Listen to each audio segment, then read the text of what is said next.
Latella Jones pressed the publish button and leaned back in her chair with satisfaction. Her new blog post was ready, a review of fall fashion trends that was sure to attract the attention of her growing audience. Outside the window of her neat apartment in North Lupa, one of Austin's typical bedroom communities, the sun painted the sky orange. Latrella smiled at her reflection on the laptop screen. 28 years old, beautiful, ambitious, and just a few steps away from real success. 3 years ago, when she started her blog, Life According to Latrella, few believed it would amount to anything. She was just an ordinary middle-class girl with no special connections or startup capital. But Latrell was persistent. She studied social media algorithms, mastered Photoshop, and learned to write texts that grabbed the reader's attention from the very first lines. She shot videos on the streets of Austin, interviewed local celebrities, and shared recipes, fashion finds, and life advice. Gradually, subscribers began to arrive, first by the hundreds, then by the thousands. Now she had almost 45,000 followers, not a record for an influential blogger, but enough to attract advertisers and receive invitations to local events. Latrella dreamed of more: six-figure contracts with major brands, millions of followers, her own clothing or cosmetics line, and she was willing to work for that dream. The sound of an incoming message interrupted her thoughts. It was DeMarcus, her fiancé, whom she had been dating for 2 years and planned to marry next spring. "Did you remember about tomorrow's photo shoot? Has the dress been delivered yet?" he asked. Latella quickly typed her reply. "Yes, it just arrived. It looks amazing. I can't wait to show you the photos." The wedding photo shoot was her new idea for her blog. Not a real wedding, just a photo shoot in a beautiful white dress against the backdrop of Austin's picturesque locations. Such content always got a lot of views. Subscribers loved romance and beautiful stories. DeMarcus was skeptical about the idea at first, but then agreed that it could be a good PR move. Latrella looked at the dress hanging on the closet door: cream satin and lace, an elegant mermaid silhouette, a small train. It had cost her a pretty penny, but she considered it an investment in her career. Her phone beeped again, this time a notification from Instagram. Someone had commented on her latest post, where she announced tomorrow's photo shoot. Latrella frowned when she saw the username, J. Fraze. Jarian Fraser, her ex-boyfriend, whom she had broken up with almost 3 years ago, shortly before meeting DeMarcus. "You'll be the most beautiful bride in the world."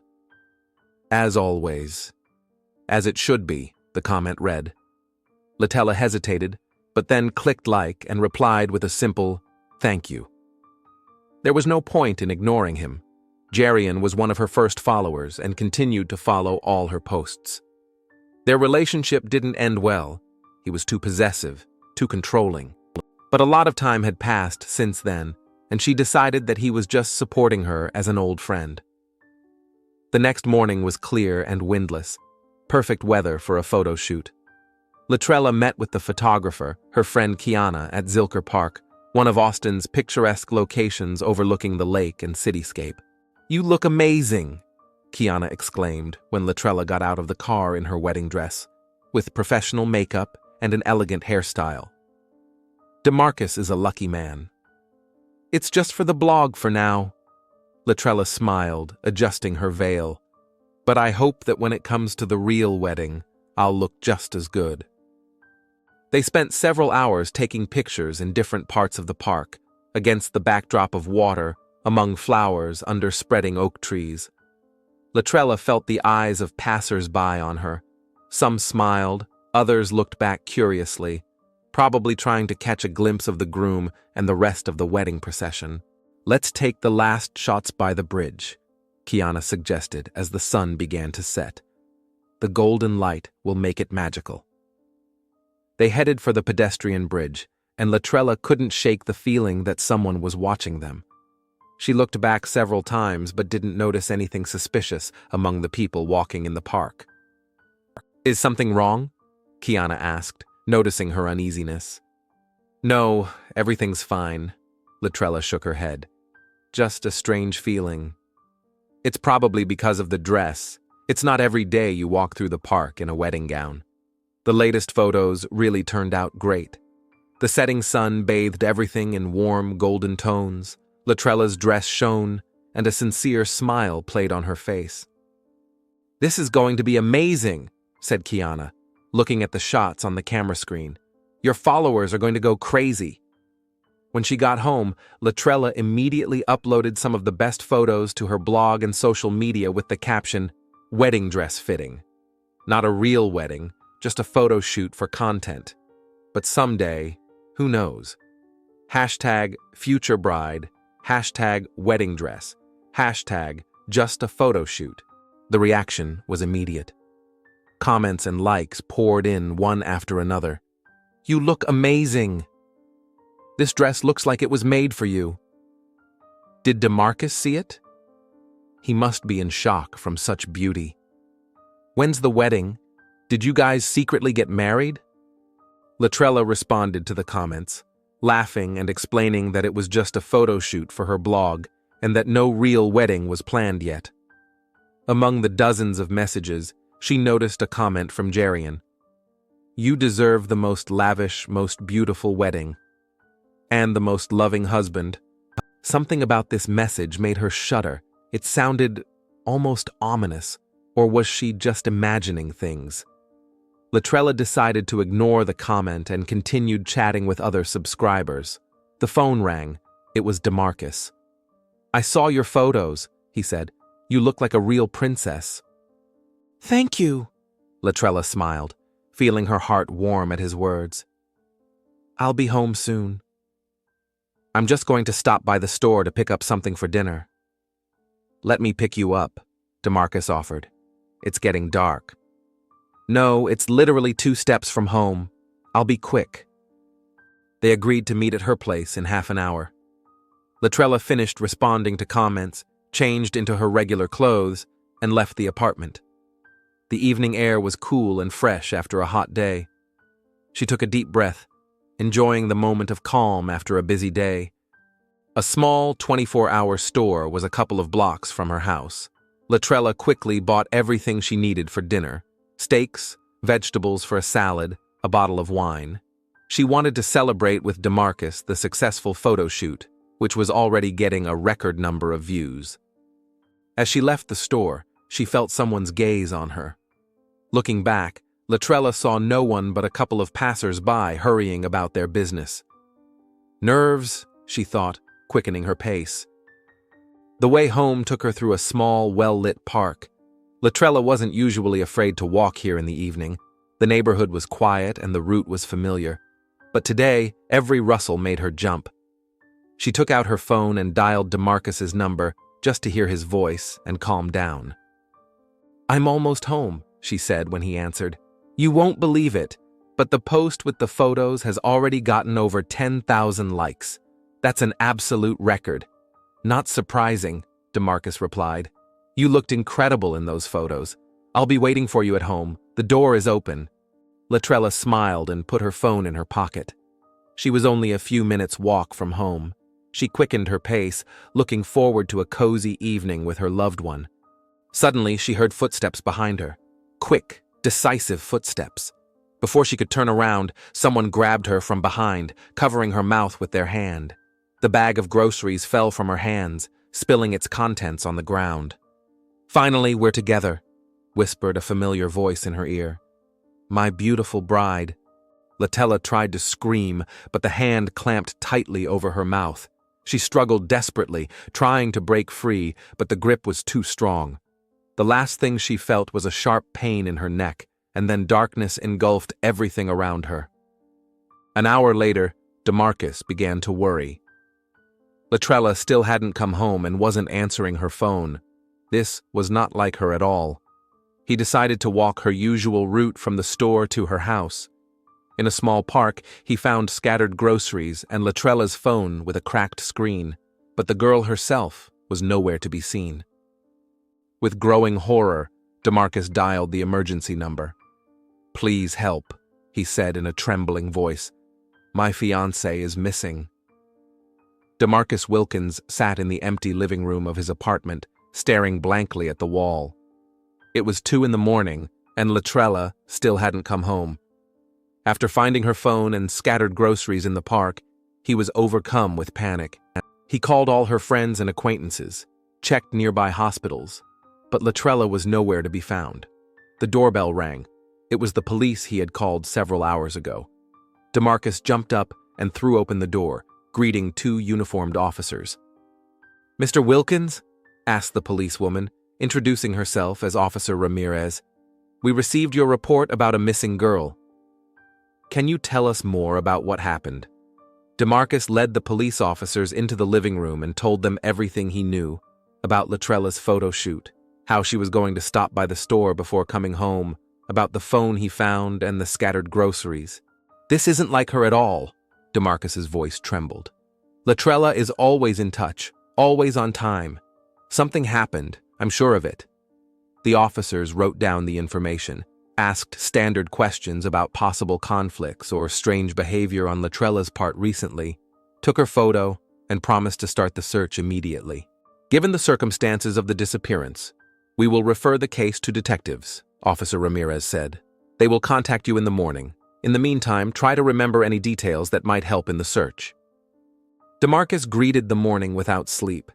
He sat in the kitchen, aimlessly scrolling through Latrella's social media, rereading the comments under her latest posts, hoping to find at least some clue. The photos of her in her wedding dress had garnered thousands of likes and hundreds of comments, mostly enthusiastic and well-wishing. But something bothered him, a vague sense of unease that he couldn't quite put his finger on. At 9 o'clock, the doorbell rang again. 2 people stood on the doorstep, a tall woman in a strict suit and a sturdy man with a military bearing.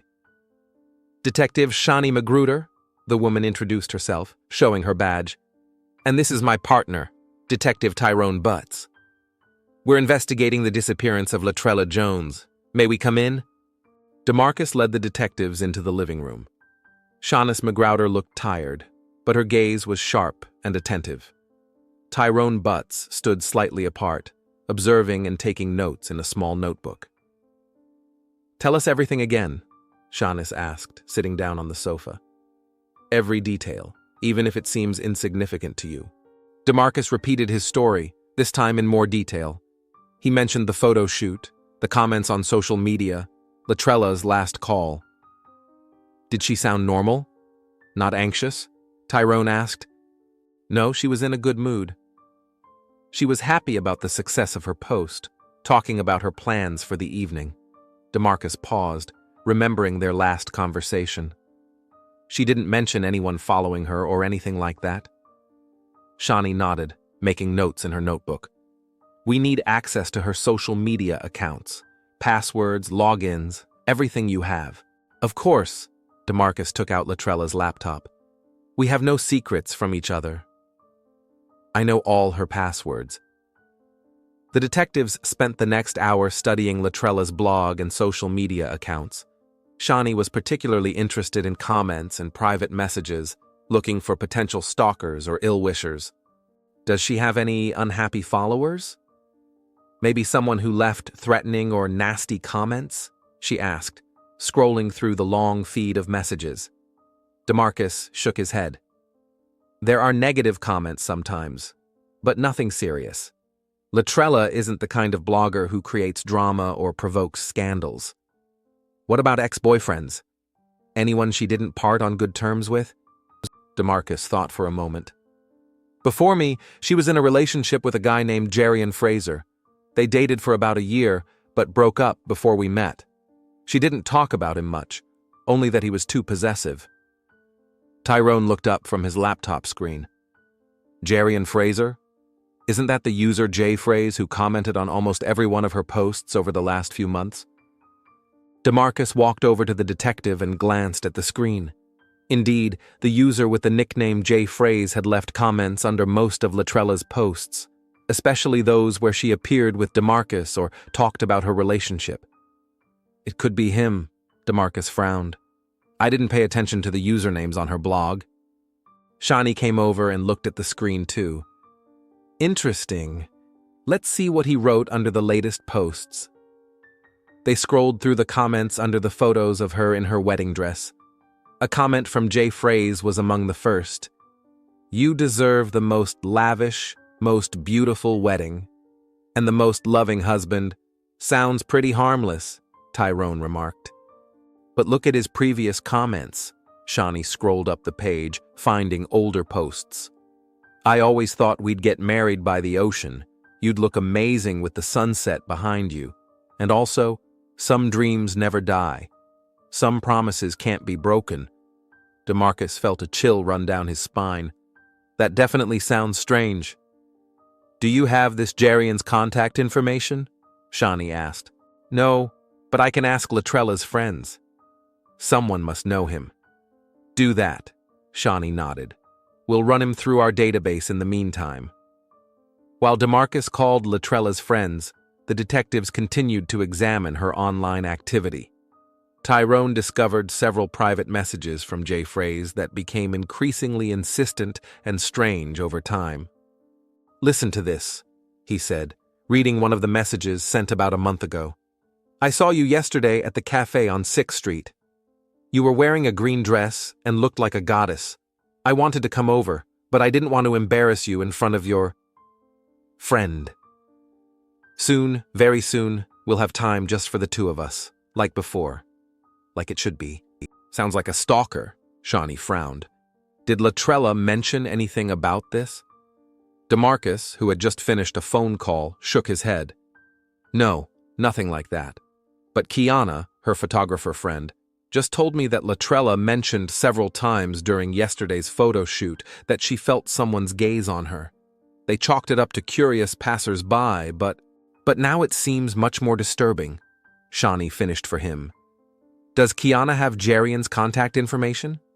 "No, but she gave me the address of Tashiana, Latrella's former roommate. They lived together when Latrella was dating Jarian. If anyone knows where to find him, it's her." The detectives decided to visit Tashiana immediately. On the way, Tyrone contacted the station to run Jarian Fraser through the database. "Nothing serious," he reported after finishing the call. "One arrest for disorderly conduct 3 years ago, a fine. No other problems with the law." Tashiana Brooks lived in a small townhouse in the eastern part of Austin. She looked alarmed when she opened the door to the detectives and DeMarcus. "I've seen the news," she said, inviting them inside. "I can't believe Latrella is missing. Is she okay?" "We hope so," Shawnee replied, "and we need your help." "What can you tell us about Jarian Fraser?" Tashiana visibly tensed at the mention of that name. "Jarian? What does he have to do with this?" "We're just checking all possibilities," Tyrone replied evasively. "What can you tell us about him?" Tashiana sighed and sank down onto the sofa. Jarian and Latrella dated for about a year. At first, everything was fine. He seemed nice and caring, but gradually he became very possessive. He checked her phone and was jealous of every man she talked to, even her colleagues. Then he started talking about marriage and children. He was planning their whole life, even though they had only been dating for a few months. "What happened next?" Shawnee asked. Latrella started her blog, and that was the last straw. Jarian couldn't accept that she was communicating with her followers and posting her photos. They had a big fight, and she broke up with him. He didn't want to accept it, stalked her, called her in the middle of the night, waited outside her house. Finally, Latrella threatened to go to the police, and he seemed to back off. "Seemed?" Tyrone asked. Tashiana shook her head uncertainly. "I'm not sure. He stopped showing up physically, but I noticed his comments on her blog, and sometimes, when we went out somewhere, I had the feeling that he was following us. But I couldn't prove anything, and Latrella didn't want to talk about him anymore, especially after she met DeMarcus. Do you have his contact information? Address? Phone number?" Shawnee asked. "The phone number is probably no longer valid. It was 3 years ago, but I know where he worked, at the Sound City Music Store in Guadalupe. He was an assistant manager." After receiving this information, the detectives thanked Tashiana and headed to Sound City. On the way, Shawnee called the station to send a patrol car to Jarian's last known address. Sound City was a two-story building filled with musical instruments, records, and equipment. The manager, a gray-haired man wearing a Metallica t-shirt, confirmed that Jerian Fraser still worked there, but had taken the day off. "He called last night and said he wasn't feeling well," the manager explained. "He's usually very responsible and rarely misses a shift." "Have you noticed anything strange about his behavior lately?" Tyrone asked. The manager thought for a moment. "Well, he's always been a little strange, quiet, withdrawn, but a good worker. In recent days, he seemed more excited than usual. Yesterday, before leaving, he said something about his life soon changing for the better. I thought maybe he found a new job or something like that." "Do you know where he lives?" Shani asked. "I should have his address in his personnel file." "Just a minute." The manager went into the back room and returned with a piece of paper. "Here, this is from his job application. I'm not sure if he still lives there, but it's the best I've got." Shani thanked the manager and took the piece of paper with the address. "One more question. Do you know if Jerian has any other places he might go? Relatives, friends, maybe a country house?" The manager shook his head. "Not sure. He's not very sociable, but he sometimes mentioned his uncle's cottage outside the city where he liked to spend time alone. I think it's somewhere near Lake Travis, but I can't say for sure." This was an important lead. The detectives thanked the manager and left the store. "We need to check his apartment," Shanice said, dialing a number on her phone, "and find information about any property in the Lake Travis area belonging to someone in the Fraser family." Patrol officers had already arrived at the apartment building where, according to the information available, Jerian lived. Neighbors confirmed that they had seen him last night. He had returned home around 8 and then left again with a large bag about an hour later. "We need a search warrant for his apartment," Tyrone said as they pulled up to the house, "and run a check on all properties associated with the Fraser family in the area." While the warrant was being processed, the detectives interviewed other residents of the building. One of the neighbors, an elderly woman on the first floor, provided an interesting detail. "Last night when he was leaving, I was walking my dog. He was kind of strangely excited. He was muttering something under his breath about she finally understood and that they would be together as they should be. I thought the guy finally had a girlfriend." This confirmed their suspicions. Shani immediately contacted the missing persons team to expand the search area to include the Travis Lake area. The search warrant arrived 2 hours later. Jerian's apartment was small and neat, almost sterile. But one wall in the bedroom caught the detectives' attention. It was completely covered with printed photos of Latrella, clippings from local newspapers mentioning her blog, and screenshots of her posts. In the center of this collage hung an enlarged photo of Latrella in a wedding dress, the same one she had posted yesterday. "Damn," Tyrone exhaled. "Looks like our guy really is obsessed." Shanice carefully examined the wall, then shifted her gaze to the desk. There was an open laptop. She put on gloves and carefully ran her finger across the touchpad, waking the screen from sleep mode. "Look at this," she called to her partner. The screen showed a map with a route plotted to a point near Lake Travis. Shani quickly took a photo of the screen and sent the coordinates to the team. "We need to check this place immediately," she said. "If Latrella is there, every minute counts." In a desk drawer, they found old letters addressed to James Fraser, presumably Jerian's uncle. The return address matched the area marked on the map in the laptop. "Bingo," Tyrone said. "Now we have an exact address." Shani immediately contacted the team and requested backup to check the house by the lake. Then she turned to DeMarcus, who had been waiting outside the whole time.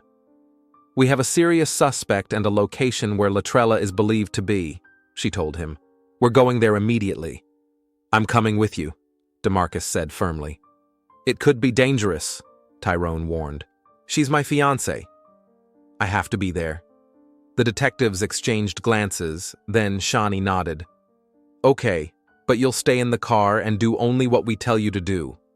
Is that clear?" DeMarcus agreed, and they headed for Lake Travis, where, according to their information, There was an old hunting lodge belonging to the Fraser family. On the way, Tyrone received another important piece of information from the team at the station.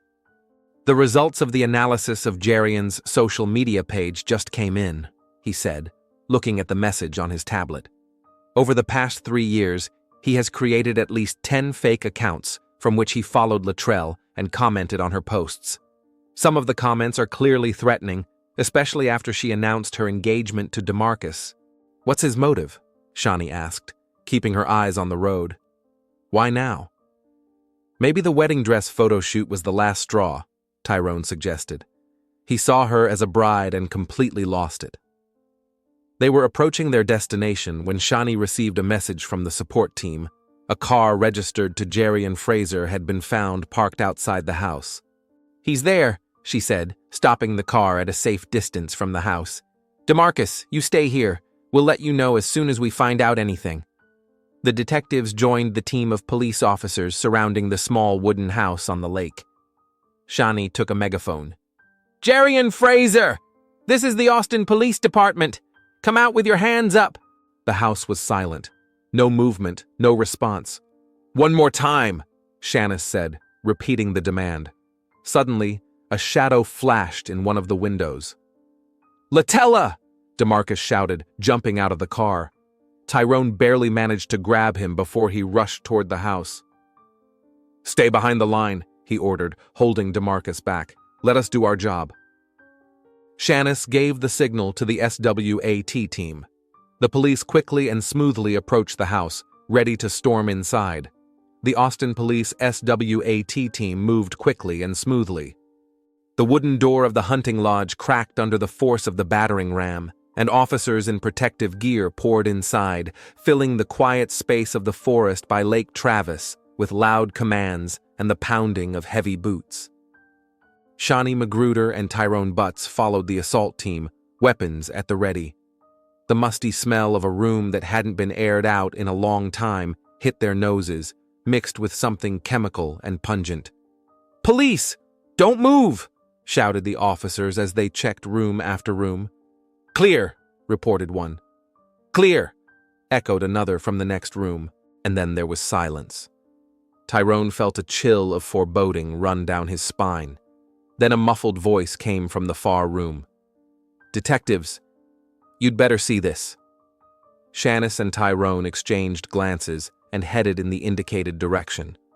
The room at the back of the cottage turned out to be a small bedroom with a single window overlooking the lake. An officer stood in the doorway, his face looking pale even under his protective mask. Shani entered first and froze in the doorway. In the middle of the room stood a bed covered with a white lace bedspread. On it, dressed in a wedding gown, the same one she had worn for her blog photos, lay Latrella Jones. Her dark hair was styled in an elegant updo adorned with fresh flowers, and her face wore a serene expression, as if she were simply asleep. But the unnatural pallor of her skin and the complete lack of movement left no doubt. Damn, Tyrone exhaled as he followed her in.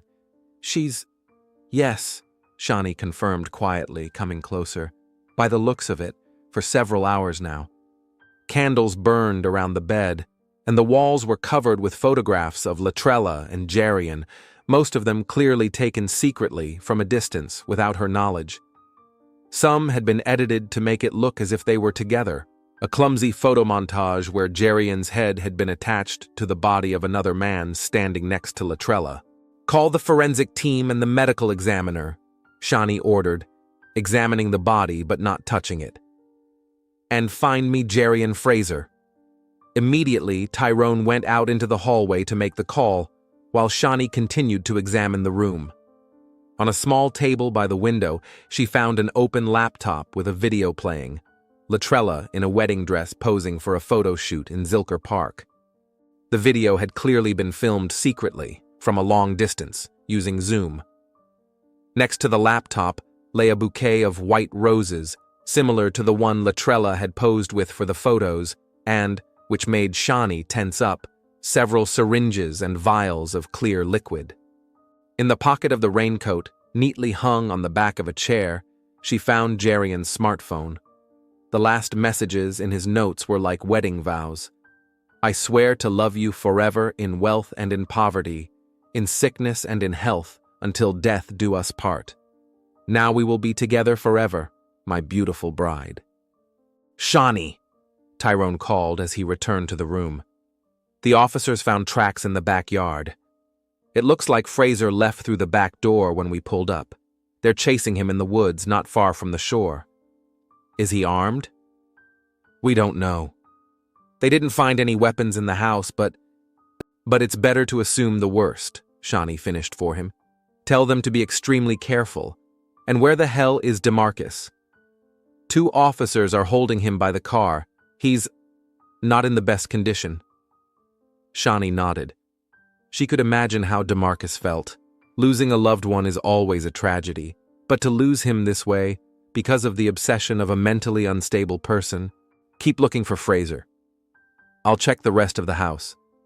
In the living room, Shania's made another gruesome discovery, an album filled with magazine clippings about weddings, sample invitations, and a guest list that included names of people Latrella probably didn't even know.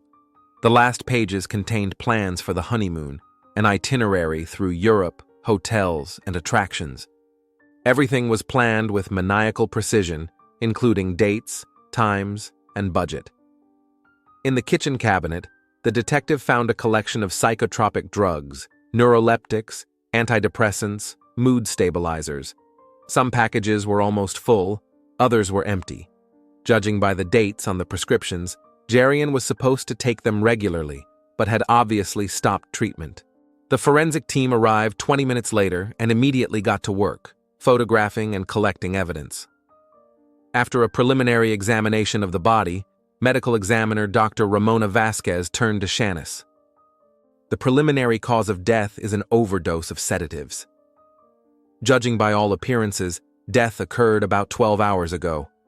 I'll be more precise after the autopsy, but there are no signs of physical violence on the body. She was either unconscious or heavily sedated when she died. He wanted her to look like she was sleeping, Shanice murmured. Like in a fairy tale. Sleeping Beauty. Possibly, Dr. Vasquez agreed.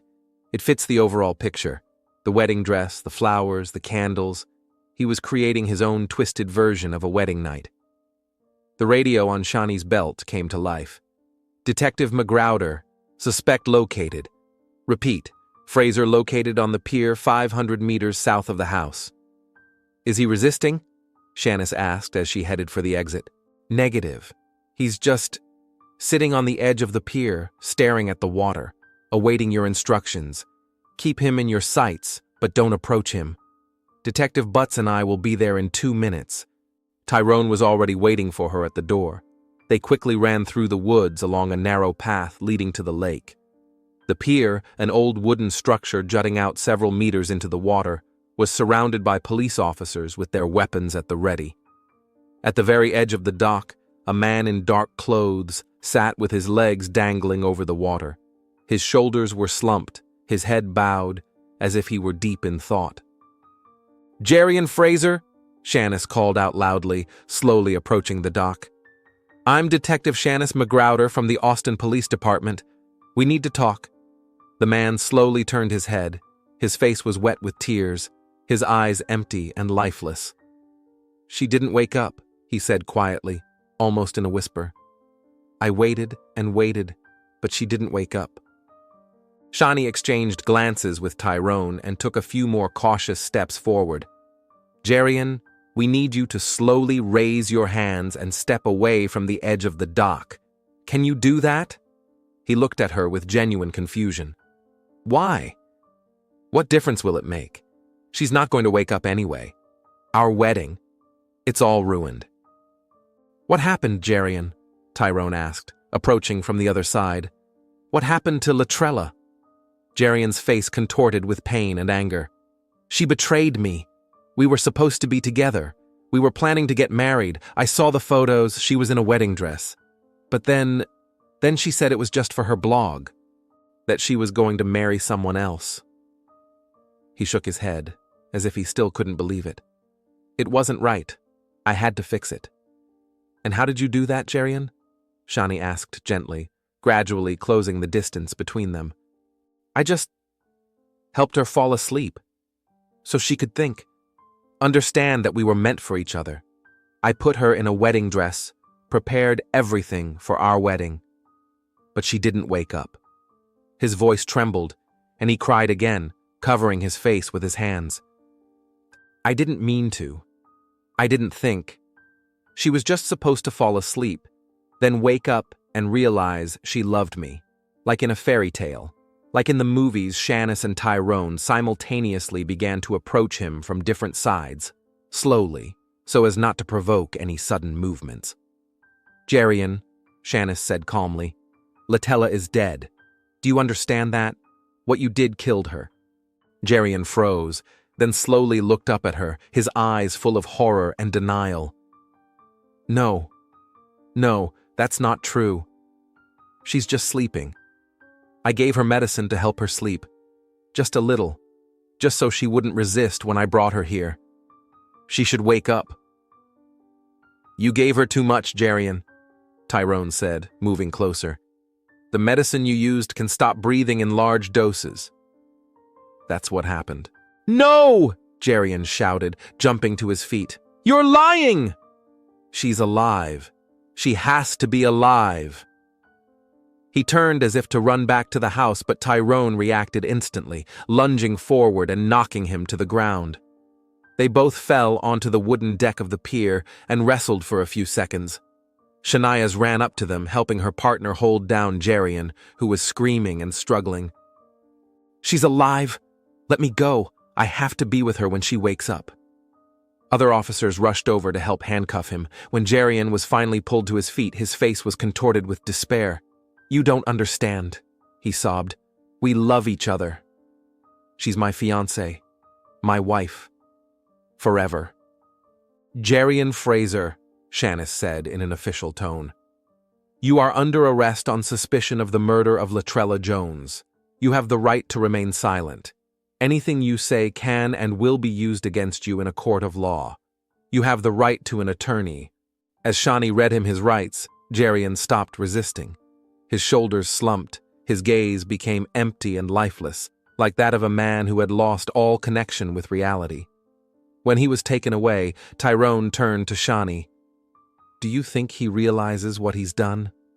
Shani shook her head. I doubt it. He seems to have a serious mental disorder. I saw medication in the house, antipsychotics, mood stabilizers. Apparently, he stopped taking them. Erotomania? Tyrone suggested, using the term for a delusional disorder in which a person is convinced that another person, usually of higher social status, is secretly in love with them, possibly, combined with obsessive-compulsive disorder and probably schizophrenia. The psychiatrists will figure it out. But I'm almost certain that he really didn't understand that his actions would lead to her death. In his distorted reality, he was simply helping her see the truth. They slowly walked back to the house, where forensic investigators continued to collect evidence. DeMarcus was waiting for them at the entrance, finally allowed into the crime scene after Latrella's body had been removed and placed in the coroner's car. Is it true? He asked, his voice trembling. Is she dead? Shani nodded, placing her hand on his shoulder. I'm so sorry, DeMarcus. How did it happen? Tyrone explained gently, omitting the most gruesome details. Jerian had apparently followed Latrella on the day of the photo shoot, then waited for her on her way home from the store, injected her with a sedative, took her to the lake house, and dressed her in a wedding gown, probably believing he was giving her a real wedding. An overdose of the drug caused her to stop breathing. He didn't even realize he had killed her, Tyrone concluded. In his sick imagination, she was just asleep and would wake up and realize her love for him. DeMarcus listened, his face frozen like a mask. When Tyrone finished, he simply nodded and said, I want to see her. Not now, Shanice gently objected. Her body is being sent to the morgue for an autopsy. Tomorrow you can say goodbye to her. DeMarcus nodded again, as if on autopilot. I have to tell her parents. They live in Houston. We've already contacted them, Shawnee said. They're on their way to Austin. Maybe you'd like someone to stay with you tonight? A friend? A relative? No. I just want to be alone. The detectives exchanged worried glances. Leaving a person in this state alone was risky. Listen, Shawnee said. Let me drive you home, and we'll stop by your friend's or relative's place on the way. You shouldn't be alone tonight. After some persuasion, DeMarcus agreed to call his brother, who lived nearby. Shawnee drove him home, made sure his brother had arrived, and left her business card with a request to call any time if he had any questions. When she returned to the police station, she found Tyrone at the computer, reviewing the materials collected at Jerian's house. This is a nightmare, he said when Shawnee approached. Did you see his diaries? He planned their reunion for years. He followed her every move, knew her schedule, her routes, her habits. And all this time she had no idea. That often happens with stalkers, Shawnee replied, sitting down next to him. They live in their own reality, where there is a special connection between them and the object of their obsession. Any sign is interpreted as confirmation of their fantasies. And the photo shoot in a wedding dress was the last straw, Tyrone nodded. In his eyes, it meant that she was ready for their own wedding. Shawnee looked through the notes of the psychiatrist who had been treating Jerian for the past 2 years. According to the records, he had been diagnosed with delusional disorder with elements of erotomania, obsessive-compulsive disorder, and borderline personality disorder. The doctor repeatedly noted his obsession with his ex-girlfriend and recommended inpatient treatment, but Jerian refused and eventually stopped attending sessions about 3 months ago. The system failed them both, Shawnee sighed. If he had received the necessary treatment, or if someone had noticed his stalking and taken action, added Tyrone. Social media has made stalking too easy. Shawnee shook her head. People put their whole lives on display, where they live, where they go, who they meet. Latrella practically gave Jerian all the information he needed to stalk her. It's not her fault, Tyrone objected. Of course not. The blame lies entirely with Jerian. But that doesn't change the fact that today's social media culture creates the perfect environment for stalkers. They finished the paperwork late in the evening. The next morning, Shawnee was present when Jerian Fraser was charged. He looked lost, disoriented, as if he still didn't understand the reality of what was happening. His lawyer had already announced his intention to plead insanity on behalf of his client. After the hearing, Shanice met with Latrella's parents, an elderly couple crushed by grief. They showed her photos of their daughter as a child and teenager and told her about her dreams and plans. She always wanted to be famous, Latrella's mother said with a sad smile. Even in school, she participated in all the talent contests and ran the school newspaper.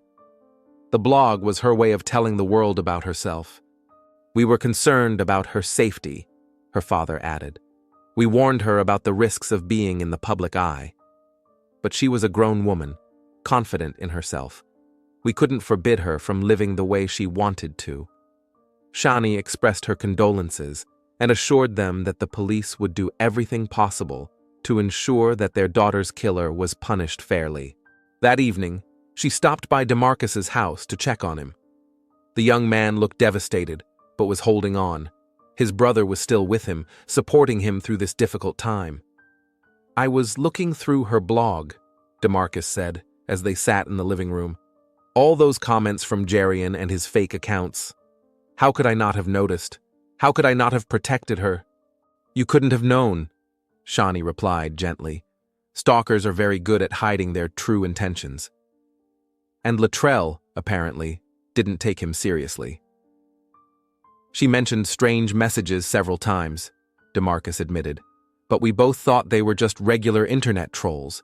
We never imagined that someone could be so obsessed as to... His voice trailed off. Shawnee gave him time to collect his thoughts before asking, What do you plan to do with her blog and social media accounts? DeMarcus sighed.